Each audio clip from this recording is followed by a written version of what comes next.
খালি ভুরি ভোজ রান্নাঘরে আমি আবার চলে এসেছি। আজকে বানাবো ঘরে থাকা সামান্য উপকরণ দিয়ে ফ্রাইড রাইস। গাজর, ক্যাপসিকাম, বিনস কেটে নিয়েছি।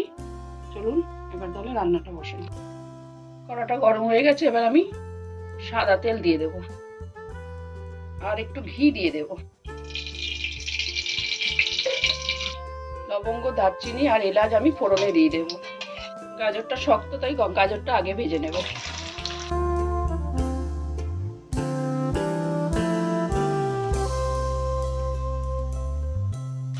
গাজরটা অল্প ভেজে নিয়েছি, এবার আমি বিনসগুলো দিয়ে দেব।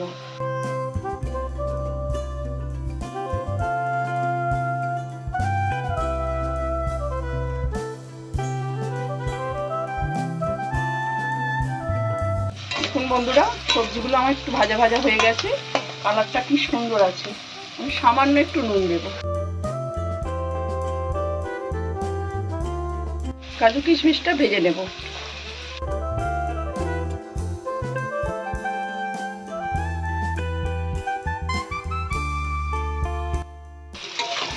ভাজা হয়ে গেছে আমার সবজিগুলো, কাজু বাদামটাও ভাজা ভাজা হয়ে গেছে। এবার কড়াইটা ধরে নামিয়ে রাখবো।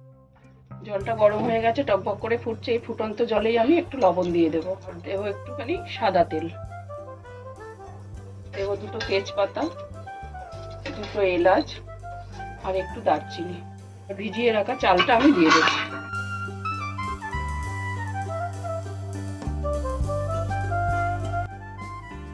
চালটা আমি দিয়ে দিয়েছি, এবার চাপা দিয়ে দেবো।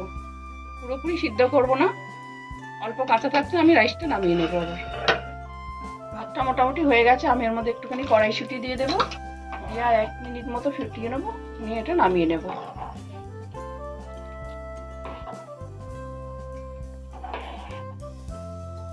ভাতটা হয়ে গেছে, ফ্যানটা ঝাড়িয়ে নিয়েছি।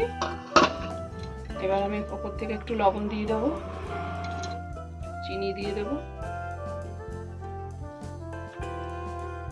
গোলমরিচের গুঁড়ো দিয়ে দেবো, সামান্য জিরের গুঁড়ো দিয়ে দেবো, একটু ঘি ছড়িয়ে দেবো। ভেজে রাখা সবজিগুলো এবার দিয়ে দেবো।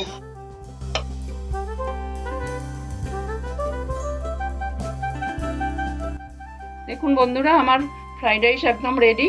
এবার আমি চাপা দিয়ে রেখে দেবো।